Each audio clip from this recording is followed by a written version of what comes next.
ფაქტიურად არის პულტით მართვა ბავშვის.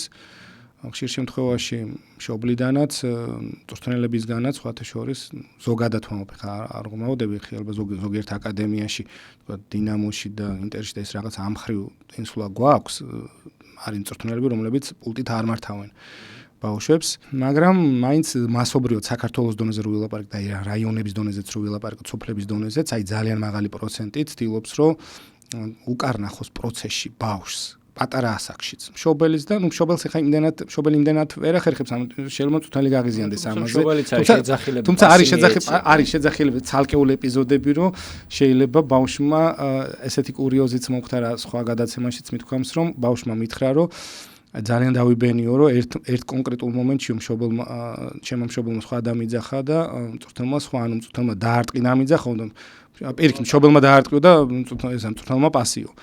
ესე დამიძახაო და იმ მომენტში ხა შობლის ავტორიტეტიც მაღალი ქონდა მაგ ბავშვს და რაღაც გაორდა და მწვრთნელიც ძალიან უყვარს და მოსწონს თავის მწვრთნელი.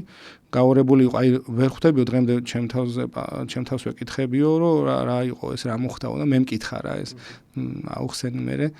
ასე ვთქვათ, ის რომ მარტო გოლზე და რაღაც ალკეულ ვითარებას რაღაც ემოცია გამოიხატოს ზომიერების ფარგლებში, არავინ წინააღმდეგი ამაზე არ არის, მაგრამ სულ აი ყოველ ნაბიჯზე სულ კარნახი და დამოუკიდებელი გადაწყვეტილების მიღება ხომ უნდა ჩამოყალიბდეს ბავშვი რაღაც ეტაპზე და თუ მუდმივად სულ ანშიში ექნა, რომ აი მე რო გადავწყვიტო ისინი რა სიტყვიან, მაგალითად ან მშობელი ან მწვრთნელი, ეს ამან შეიძლება შესტომისში განუვითაროს, ან კიდე შეიძლება დამოუკიდებელი გადაწყვეტილების დროს იქ წამის მესედებში რო წყდება ეს გადაწყვეტილება, შეიძლება იქ დაახანოს, იმიტომ რომ twin center-ი ეგრე მუშაობდეს იმ დაძახებების და იმ პულტით მართვის პირობებში.